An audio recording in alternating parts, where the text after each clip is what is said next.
మంచిర్యాల జిల్లా నస్పూర్లోని గోదాంల వద్ద లారీ డ్రైవర్లు ఆందోళనకు దిగారు. నిర్మల్ జిల్లా నుంచి 4 రోజులుగా వరి మొక్కజొన్న ధాన్యాన్ని తీసుకువచ్చిన లారీలను అధికారులు అన్లోడింగ్ చేయకుండా ఇబ్బందులకు గురిచేస్తున్నారని డ్రైవర్లు ఆరోపిస్తున్నారు. దీనికి నిరసనగా గోదాంలోని కాంటా ఎదుట డ్రైవర్లు బైఠాయించి ధర్నా చేపట్టారు.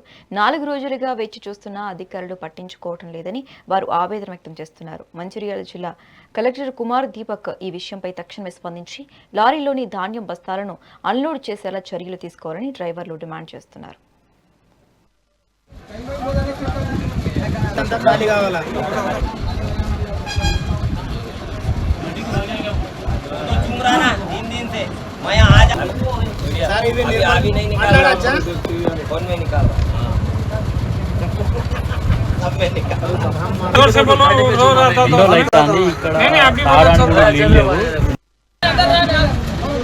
నిర్మల్ బండ్లు 50 బండ్లు దాకా ఉంది సార్. ఇవి మొత్తం బండ్లు అన్లోడింగ్ చేస్తలేదు. లోకల్ బండ్లు వచ్చినాక అన్లోడింగ్ చేస్తారు. అవి బండ్లు 5 రోజుల నుంచి ఇక్కడ నిలిచి ఉన్నాయి బండ్లు. అవి బండ్లు అన్లోడింగ్ కావాలా, మేము వెళ్ళిపోతాం. నిర్మల్ బండ్లు, ఆదిలాబాద్ బండ్లు, తర్వాత ఇక్కడ పంపొద్దు. బండ్లుకి రోడ్డు మీద బండ్లు అబ్జెక్షన్ చేసి పట్టుకోవద్దు.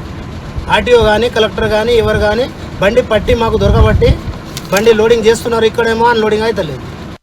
అక్కడ రైతు కానీ ఆర్టీఓ కానీ పోలీసు వాళ్ళు కానీ దొరకబట్టి బండ్లు రింపుతున్నారు. ఇక్కడ అన్లోడింగ్ అవుతలేదు. ఇక్కడ అన్లోడింగ్ అంటే లోకల్ నడుస్తుంది. అడ్లు కానీ లోకల్ మంచిర్యాల బండ్లు ఖాళీ కావాలా, నిర్మల్ బండ్లు ఖాళీ కావద్దు. నిర్మల్ బండ్లు 50 బండ్లు దాకా ఉంది సార్. ఇవి మొత్తం బండ్లు అన్లోడింగ్